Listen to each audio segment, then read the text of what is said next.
the Sustainability Management Master's Program, you are answering one simple question. Do you care about your future generation? If you care about your kids, their grandkids, then you care about sustainability. And a sustainability manager is someone who has the tools to make people understand how they can contribute towards developing a sustainable world. We have both part-time and full-time students. Our curriculum is 30 hours. Instead of thesis, we have a research project course and a seminar course which provides them with the kind of research background they will need to be successful in their job. But at the same time, sustainability is not always everything about environment. It also relates to the business. They will take a sustainable business strategies course. They will take a project management course. Most of these courses are going to be taught by industry people, the people who are doing sustainability on a daily basis as a part of their job. Any organization that has a large number of employees and has a physical infrastructure, they will have to have a sustainability office. If you have the passion to develop and maintain a sustainable world, come to us and we will help you shape your passion into a career which will create an impact.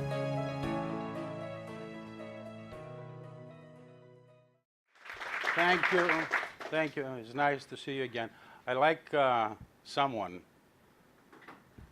Abhishek, just count how many people we have here by the end of the class so you can tell me, okay? Keep track. So how many of you think that this title here is an interesting one? Well, nobody? How many of you think it's stupid? No. Actually, I started with this because I said I'm going to do some stuff in this lecture that it will appear that is new to you. And about maybe 50% of what's in this lecture was new to me. So let's start. Water is, so I'm going to have a series of slides that they're going to answer the question, okay? Or continue on that sentence, I should say, not answer the question. So water is of an origin that is still under scientific debate in the global sense, right? So it's still an unanswered question and subject to a lot of science as to the origin of water on Earth. There are three prevailing theories. One is that the water was contained within the Earth's mantle around 4.5 billion years ago during the formation of the Earth.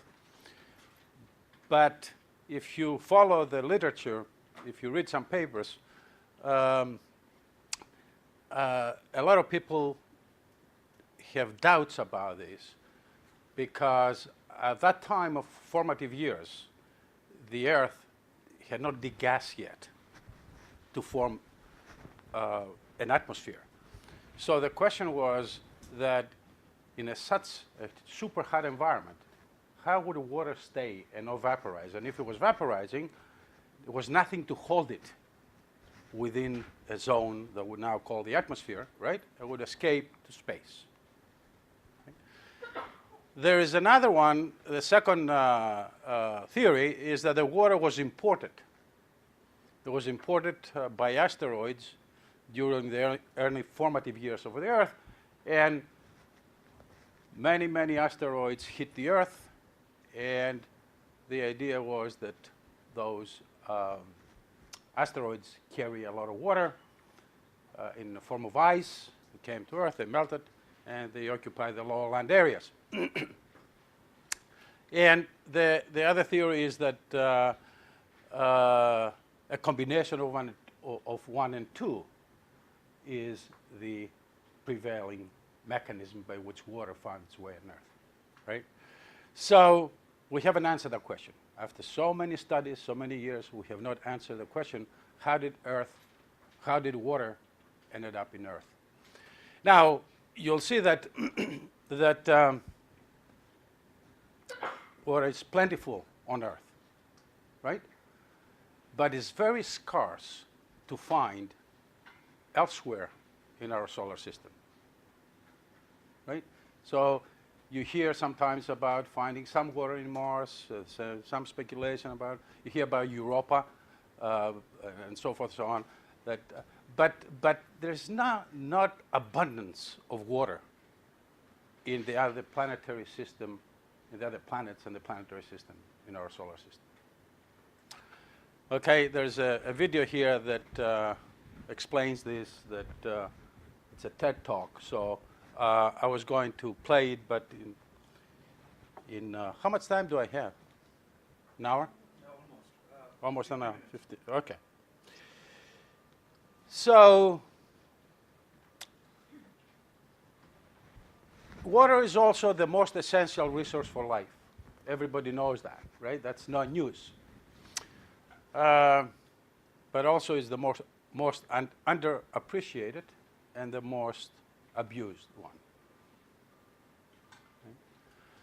On the average, about 60% of our body is water. Okay?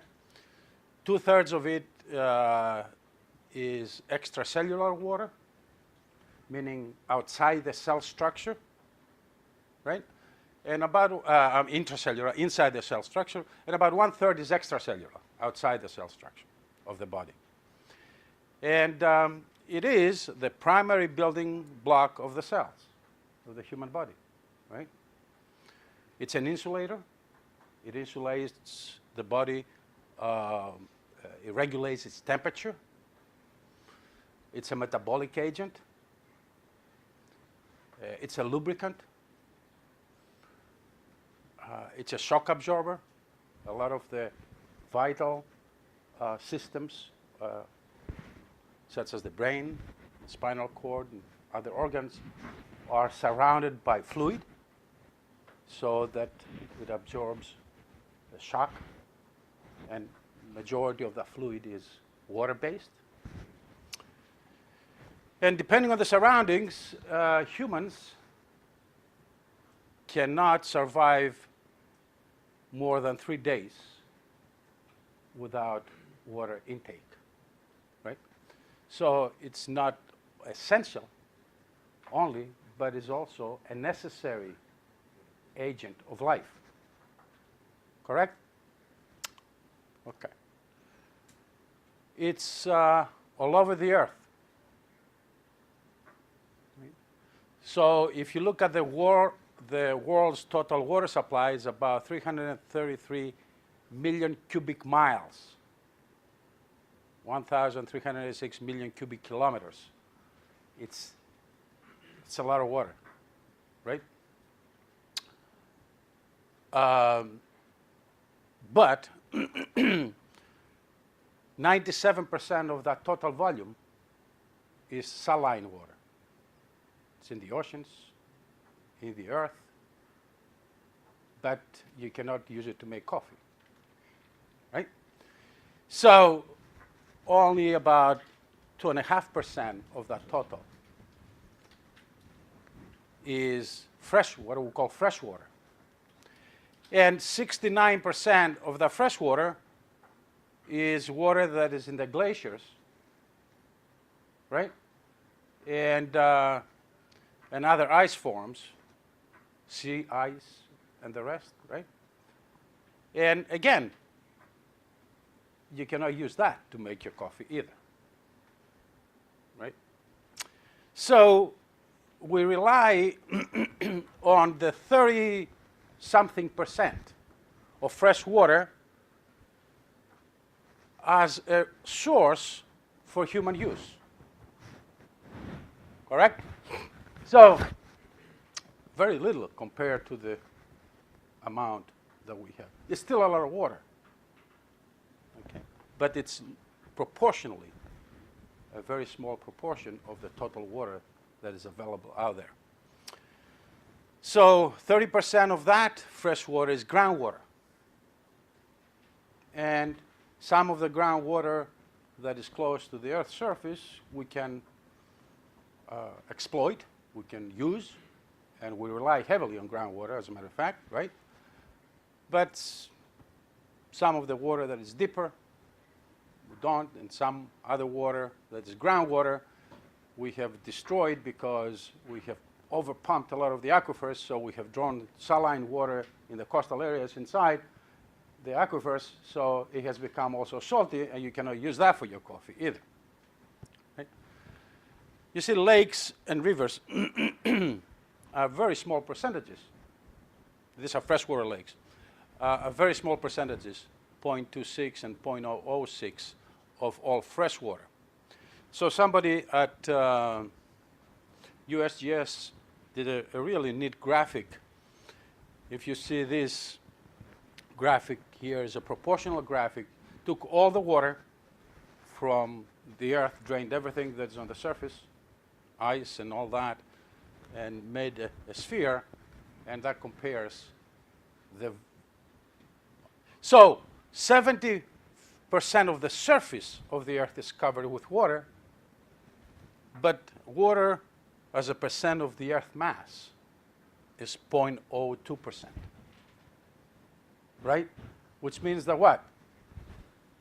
It's a very small percentage of the earth mass.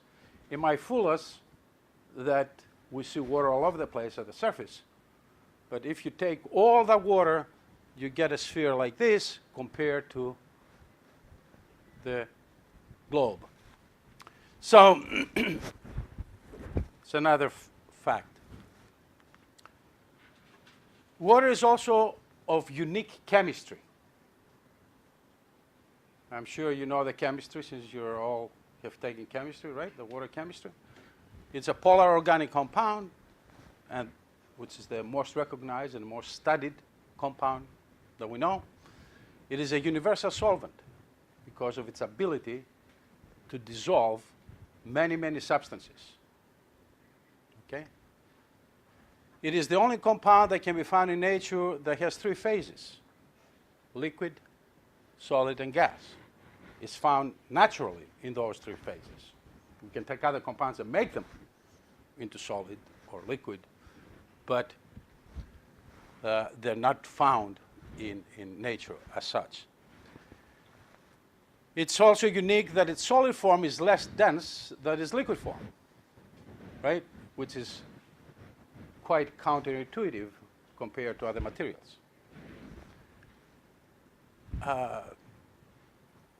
Because of its great solvent properties, it can never be found, it has never been found to be pure, free of other chemical substances, right? And that might be good, that might be bad. It's an amphoteric compound, which is both acid and as a base, relatively high boiling point and freezing point. Water in nature contains all kinds of minerals because of its ability to dissolve things, right? So we talk about inorganic substances such as calcium, magnesium, potassium, which are good for our body. But also we're talking about other stuff, lead, arsenic, and other bad minerals that, because they're in the geologic formations that the water comes in contact with, especially groundwater, right? They dissolve, and those can be harmful to ourselves, right? To the human body. So,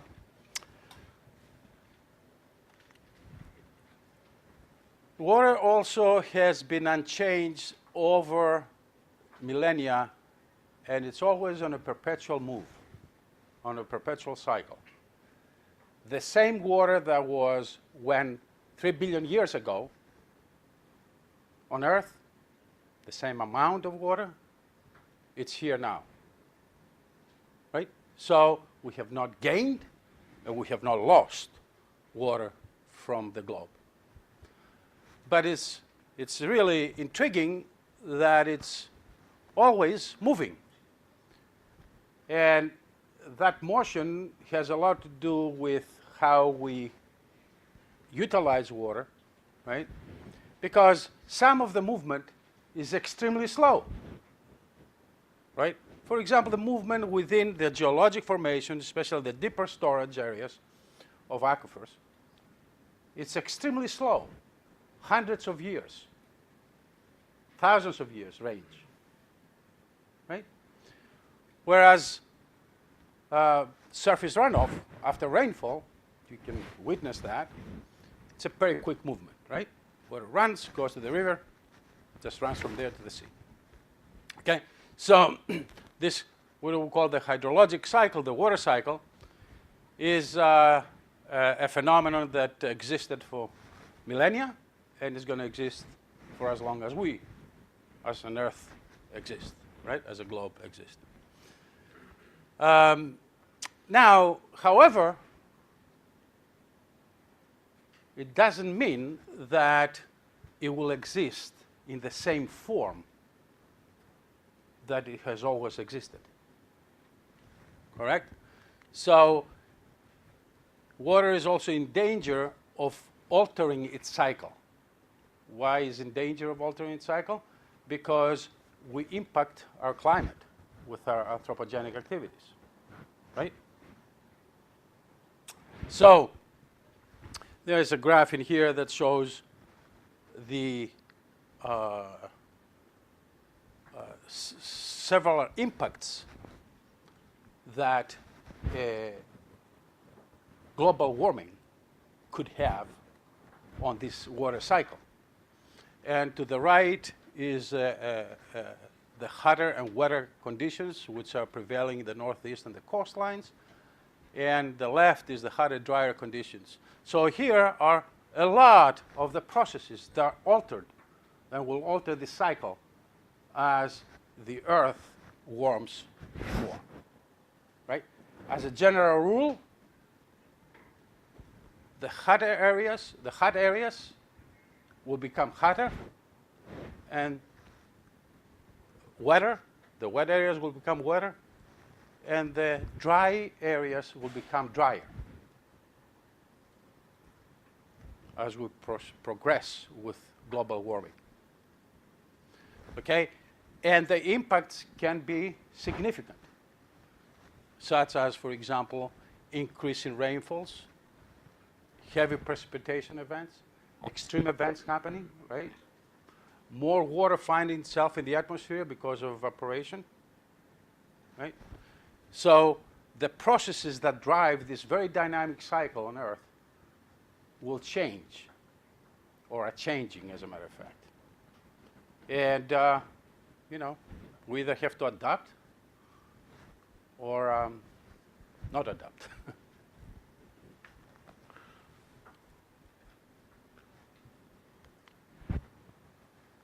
So water is also a source of intrigue, from mythology to astrology, right?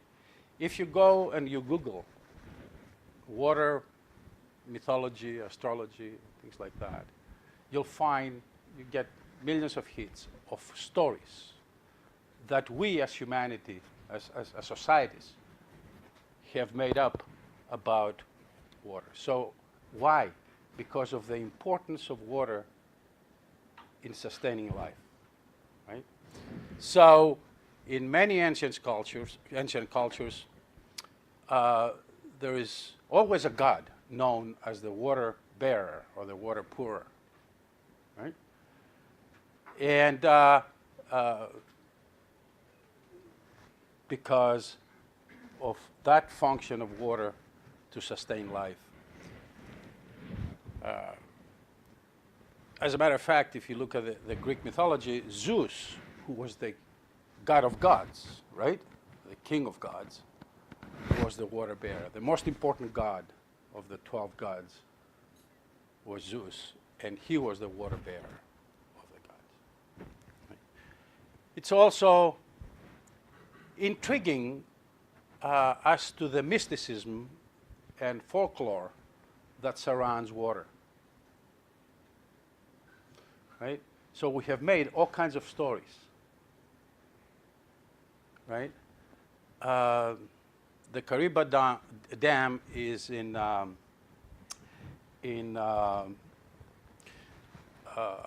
the Zambezi River basin between Zambia and Zimbabwe. And there's a story that is said in that region of Nyami Nyami. Nyami Nyami is this guy right here, who is a water god. which has a head like fish and a body like a snake. So it's a hybrid serpent, right? And nobody knows how big he is. He never showed himself in full display, but they all know that he's there, and he's very big. Okay? And the people of the Zambezi Valley are protected by Nyami Nyami. So it's a good god, right? You know about mermaids. You know about water serpents. One of the famous ones was the Hydra. Hydra is a water serpent with 9 heads. And once you cut one, 2 spring up. Right? And that was a bad serpent. And I'm sure everybody has heard about Nessie. Everybody knows what Nessie is? Loch Ness in Scotland. Right. The Loch Ness Monster, right?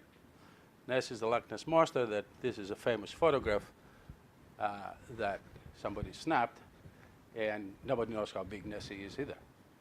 All right? So a lot of folklore around water that we have made that it drives society.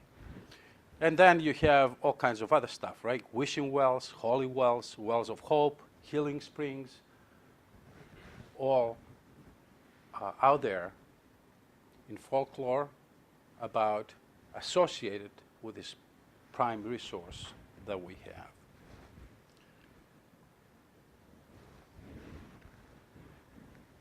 The other thing is that water has been a driver for continuous quest in humanity. As a matter of fact, Herodotus in the 5th century BC was the first one to write about the use of the willow divining rods by the Scythians. You know what a divining rod is?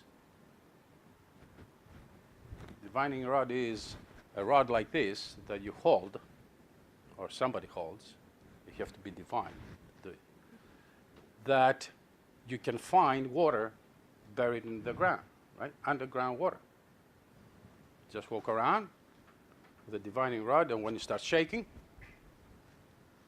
that's where the water is, right? There are still people in the United States and all over the world that do water witching, right?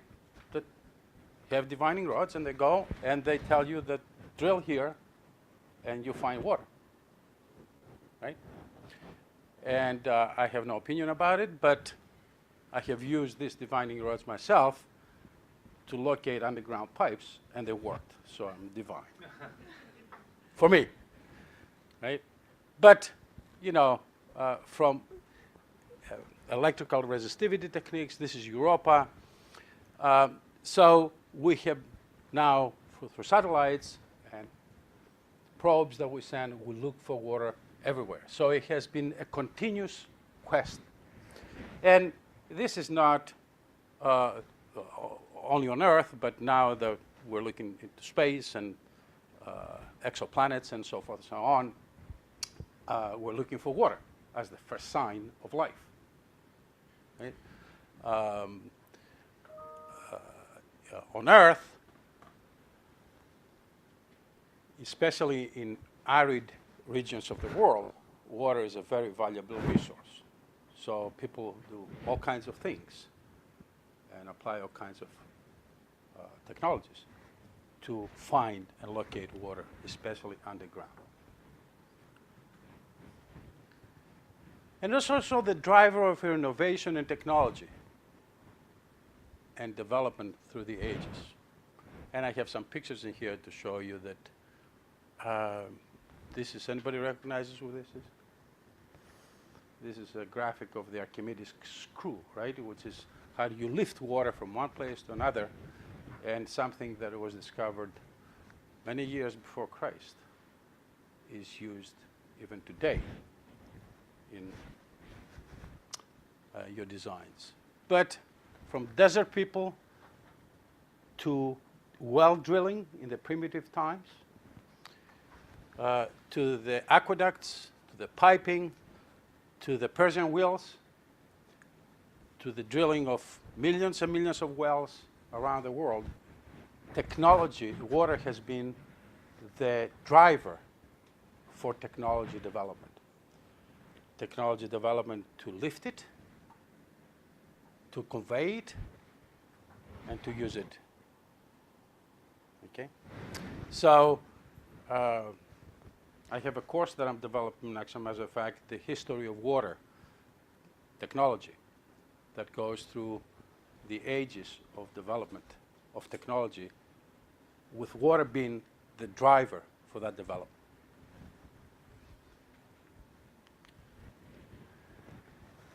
It's extremely essential to the human health, right? And I have some excerpts in here, excerpts from Hippocrates' very, very famous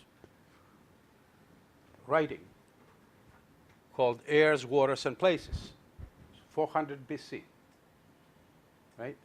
And it's a little thin book like this. If you Google it, you'll find it. Somebody has it online. And it's good to read it if you're really interested about what the ancients knew or speculated about water and health, and see how many of those things hold true today. Okay, so I have some excerpts in here, so I'll read them through. So, and I wish to give an account of other kinds of waters, namely of such as they're wholesome and such as they're unwholesome, and what bad and what good effects may be derived from water, for water contributes much towards health. Right? That's Hippocrates, the father of medicine, right? 400 years before Christ. Rainwater should be boiled and strained. Okay, as a matter of fact, the first known filter to filter water was developed by Hippocrates. It's called the Hippocratic sleeve.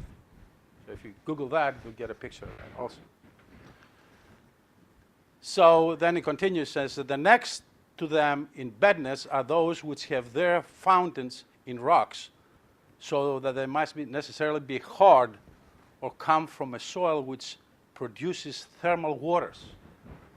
So hardness comes because groundwater goes through and dissolves certain minerals, right? And the mineral content is increased, and then you have what we call hard water, right?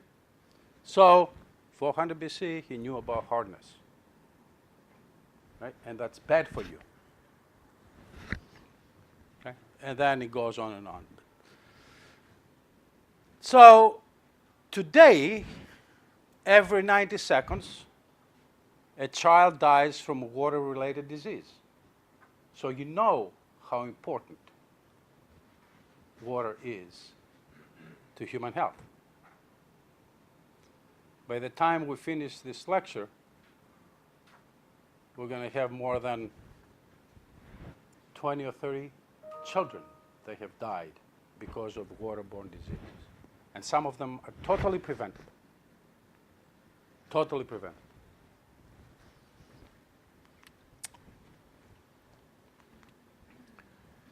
So it's also an abused resource. I really like this diagram from a little book that, you know, it depicts a water source right next to an outhouse. Right? And we say, can we blame it all on human stupidity? Right? So we have done things, especially in pursuit of technology and in pursuit of industrialization, right? Since the middle of the 18th century, when Industrial Revolution started, in pursuit of human well-being, for a good reason, in other words, right? But we messed it up. So a lot of the waters that we have and a lot of the environmental and have been contaminated. And you can do some exercises knowing what the solubility of a compound is. Take, for example, something that doesn't dissolve much but dissolves enough, such as trichloroethylene, tetrachloroethylene, for example, things that they're, or benzene, things that they're used in vast amounts and volumes in our industry and in our cars and production lines. And do a simple calculation. Take the drinking water level, the allowable drinking water level of that compound, and back calculate, right, how much volume 1 kilogram of that compound of water can contaminate, all the way to the point that you cannot drink it because it's not allowed. And you'll see the vast, and then compare it with the total production of that compound. It's a very easy calculation, but you can do it for different compounds. It will open your eyes about how much damage can be done in water resources, right, by the vast amounts of chemicals that we have created if we're not careful, either during production or during use, during disposal. Okay. It's also widely distributed across the globe. So this is the withdrawal of total water, water withdrawal versus the total renewable water resources across the globe. So basically, water withdrawals is the quantity of water that we withdraw from available water resources for human use, right? In all kinds of things, agricultural, domestic, industrial uses, expressed as a percentage of the total volume of water available annually through the hydrologic cycle in the region, right? So we go from 0% or 0.74% all the way to 2,075% across the earth, right, of the available water. So anything below here, it's an overdraw, right? It's an overdraw of the annual available, right? Which means that I'm depleting more resources perpetually, which leads to what we call water scarcity, right? So a resource under stress in many parts of the world. So about 40% of world population today live in areas that are considered stressed with respect to water. And the UN projects that this will increase to 50% by 2030. Why they will increase? Because of the map that you saw before, that in certain areas of the world, we're drawing more water than the cycle brings annually and makes available to us. So we draw from storage, basically, right? So you deplete it. If you continuously draw from storage, you end up depleting it. So the yellow here is the stressed areas around the world, right? And it goes all the way to vulnerable areas, and then some areas like Canada,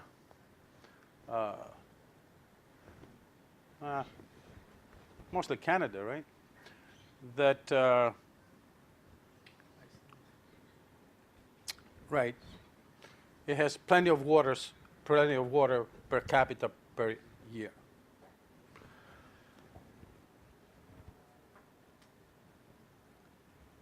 So, and is used unevenly across the globe. Okay? So this is consumption, national water footprint per capita in cubic meters per year per capita, right?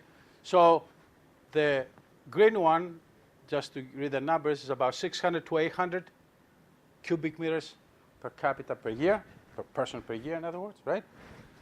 And the red ones are 20 1 to 2,500 cubic meters per capita per year. So you see who comes first in the world in water use per capita per year, right? Right here. Oh, I'm not supposed to touch this. Okay, right there. Okay? We.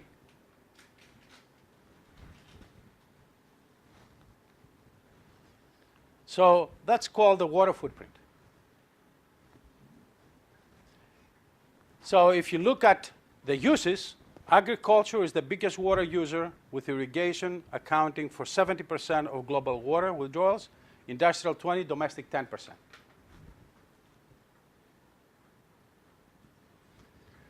So water is also viewed as having three colors: green, blue, and gray. Did you know that? You knew that, right? Okay, green is the water footprint of water that comes from precipitation. Blue water is the footprint that is sourced from surface and groundwater resources, right?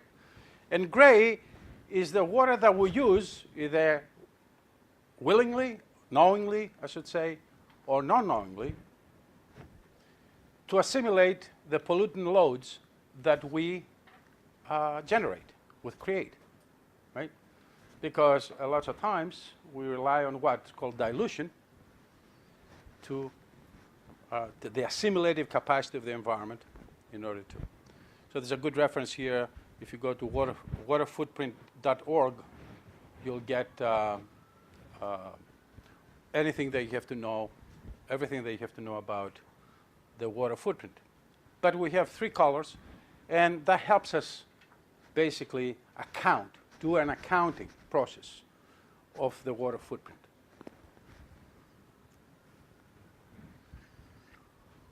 Of course, you know also that water leads to conflicts and disputes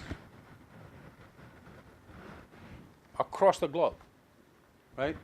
So in the Middle East and North Africa, the Nile is a region of dispute, with the Uganda, Ethiopia, Sudan, and Egypt being entangled in a perpetual fight because the Nile runs through them, upstream versus downstream, right?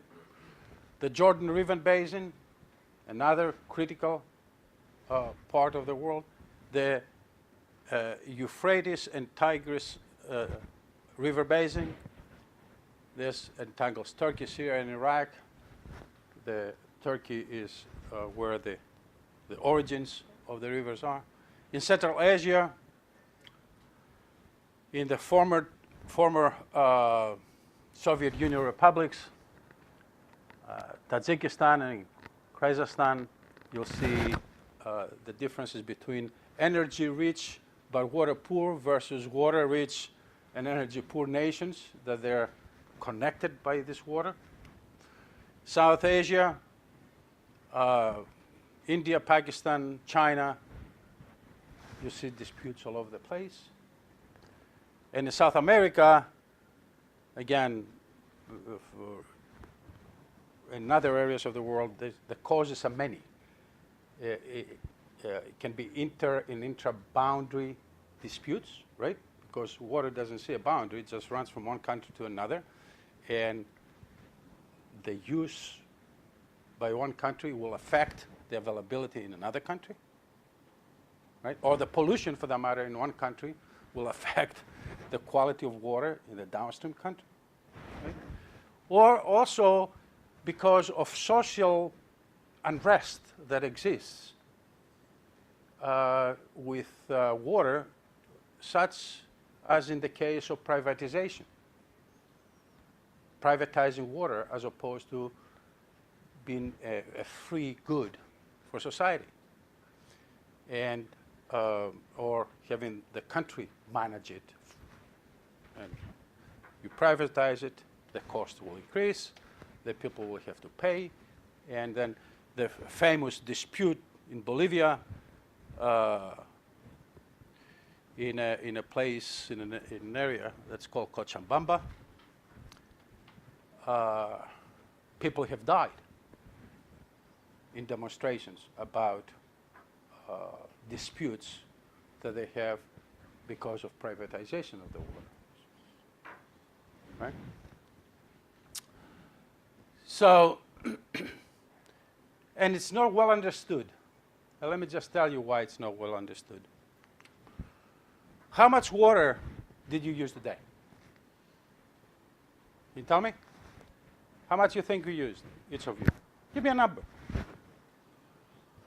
Dibs, how much water did you use today? Oh, I didn't take a shower. Okay, so there goes minus 40 gallons. 40 liters, I should say. Does anybody have an answer for me? No? All right. About 30 gallons? Okay. All right, so let's see. We'll solve that problem when the time comes, okay? The other question is, what is the water content in this room? How much water we have in this room? I mean, we said that 60% of our bodies is water, right? So I can count and multiply by 60, estimate your weight. I'll cheat on the women. I'll be, more liberal for the man. But it doesn't matter, right? It's not just, and I see some water bottles too. We'll count those too, right? And we have some coffee, right? But that's not going to give you the right answer. So we'll solve that problem also. So water is also virtual. So now we'll start answering those questions. It's virtual because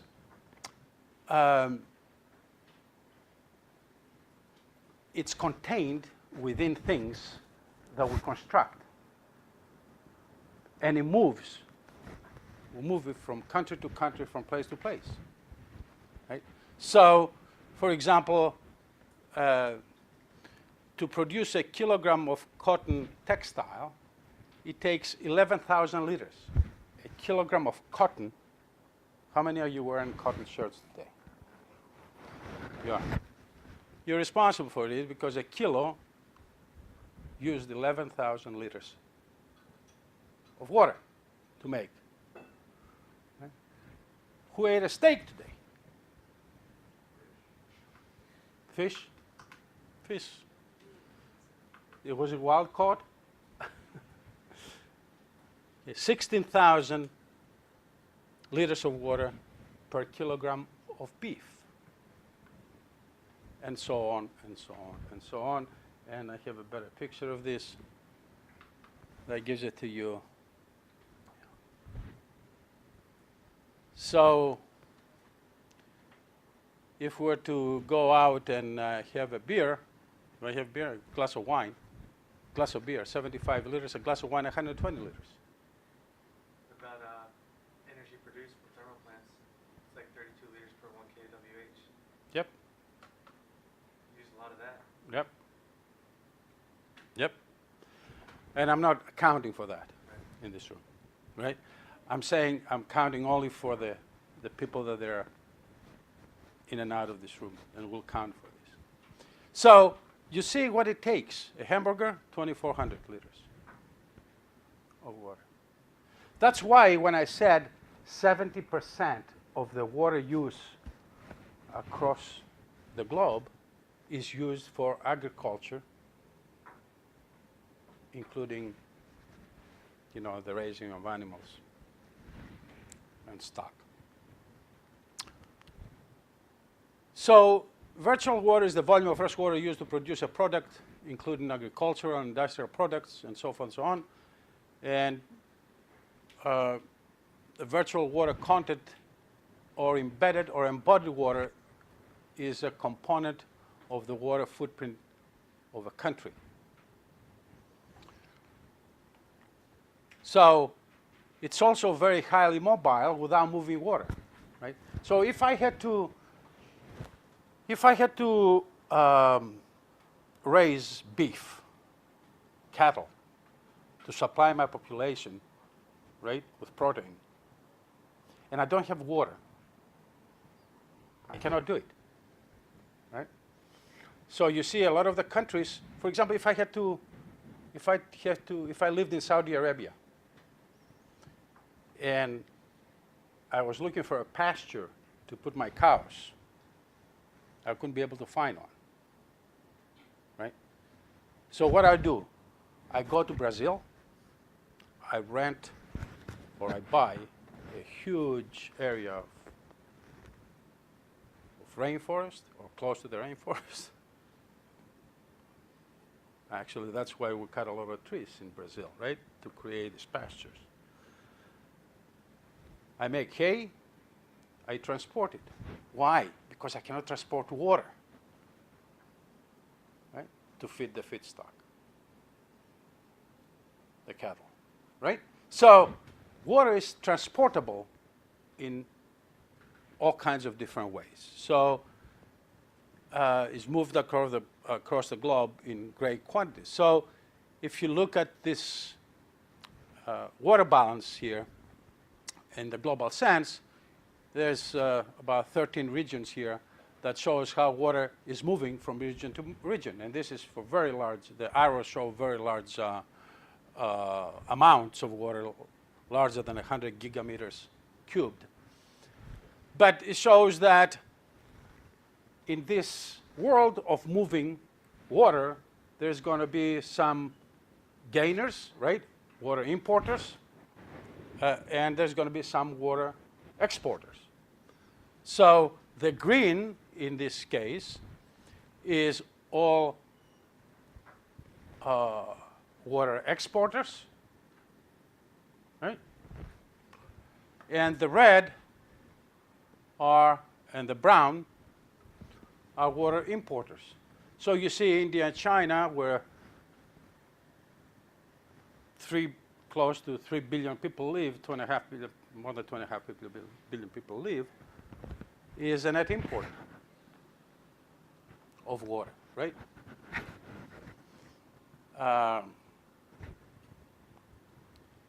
And you see that Oceania, America, South America are exporting. So water also giving us a magical beauty, a great biodiversity. 5 minutes. More than 2 million species of plants and animals in the oceans. There might be another 9 million more to explore that we don't know about. Let me go fast. So how much water do I use today? Domestic use, 5 minute shower, 40 liters, toothbrushing, 3 liters, hand face washing, 4 liters, dishwashing, 42, drink, 1 liter. Maybe if you exercise, you drink a little more. 140 liters. You agree? Okay. How much water did I eat today? Breakfast, 680 liters. 2 eggs, 2 pieces of toast, 1 glass of orange juice, 1 cup of coffee. Lunch, 1 hamburger, bag of potato chips, glass of apple juice. Snacks in the afternoon, and at dinner, 1 steak, 250 grams, blah, blah, a little rice, glass of wine. How much that amount to? 9,685 liters. Right? So, we ate a lot of water. So the total is 2,456 gallons.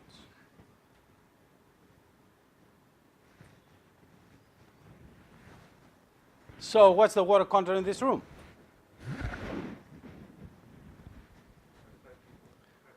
How many? 32.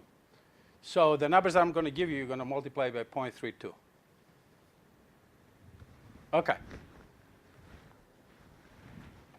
So this is, I did the calculation for 100 people, right?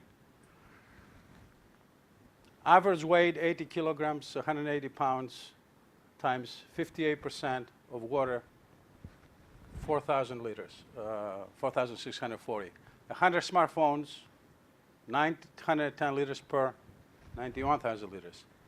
Look at the laptops, 100 laptops, 33 million liters of water. And so forth and so on. 100 pairs of leather shoes, although some of them are not wearing leather shoes, but you still could wear. Half of the people leather handbags. I didn't put handbags for the man, so times 17,000 per, 854. One pair of jeans per person.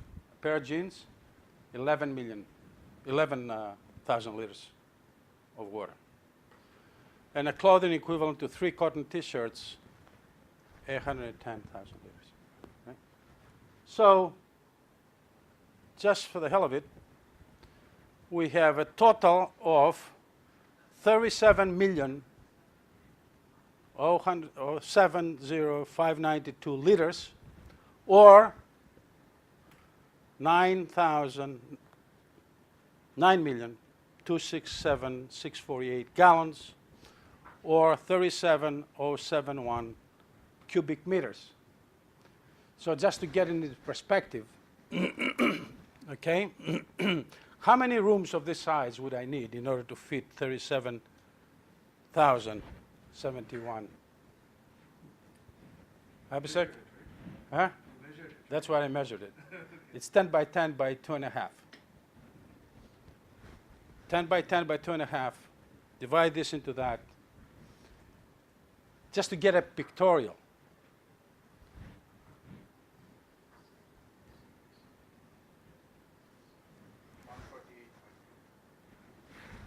One 148 rooms 148.2 cubic, yeah, so, of this size, yes. filled of water, right? Of what you brought in this room, and I'm not using other stuff, like the electricity that we burn and all the other stuff that we have, right? So, I have a last question here, because it's relevant when you talk about, you cannot talk about sustainable development without talking about water, right? You cannot. You cannot talk about sustainability or sustainable development without talking about water. So what would be the impact of the global water resources if all adults in China replace 1 kilogram of rice with 1 kilogram of beef per week in their diet? Lynn, you're from China. I met you there. Tell me, what would be the impact? They will die of constipation. No, they love beef. And you know what? It can happen, right? You know why? Because 70% of all the people that came across the poverty line last 10 years are from China, right? And as you enter and if you read how our middle class is expanding, you'll know that the diet habits of people will change, might change, right? So the population of China is 1.373 when I wrote this, which was a few months ago, when I did this exercise, and now is 1.4 something. Today I checked it.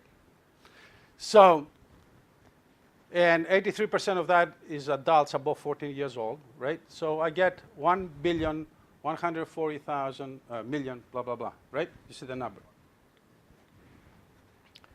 So the water to produce 1 kilogram of beef is 15,415 liters. Water to produce 1 kilogram of rice is 2,500 liters. I take the difference, and the delta of water use is 12,915 liters, or 12.9 cubic meters, right, of water that I used for 1 kilogram of substituting rice with beef. So 12.9 cubic meters times this big number here, which is that number there, is equal to 14 billion cubic meters per week. Okay? And which I make down into kilometers because cubic kilometers. So it's 14.7 cubic kilometers per week times 52.14. I was very accurate on the 14. Is 764 cubic kilometers per year. You know how much is the total withdrawal, the annual withdrawal of fresh water in China? Annual? The annual fresh water withdrawal is 579 cubic kilometers. So this assumes that, of course, all the beef is grown and slaughtered and processed and cooked and eaten within the boundaries of the country, right? Which is not the case. So a lot of it will be imported from elsewhere in the world, right? But if you look at it in the global sense, we live in a world with no boundaries when it comes to sustainable and sustainability development, right? So, all right, so I have a couple more slides. So how do we work ourselves into, what do we need to do? You know the 4 R's, right? Recycle, reuse, and reduce. Okay? All right? What's the 4th R? Anybody knows? Huh? Refuse. Actually, it's respect. So, to answer my title, water is something that you must start seeing in a different light to understand what the impact is of what we do. And speaking about a different light, this looks like a nice picture, right? It's not a picture, it's a video. That's it. This is in Alaska, by the way. I just took this video in Alaska last year. It's beautiful, right? And I panned out in there. This is a Pelton wheel that they used to get energy from there about 100 years ago. Huh? It doesn't work now, no, because the gold rush is over in Alaska, so there's no more gold. But this happened because the gold miners were up there mining gold. So, thank you.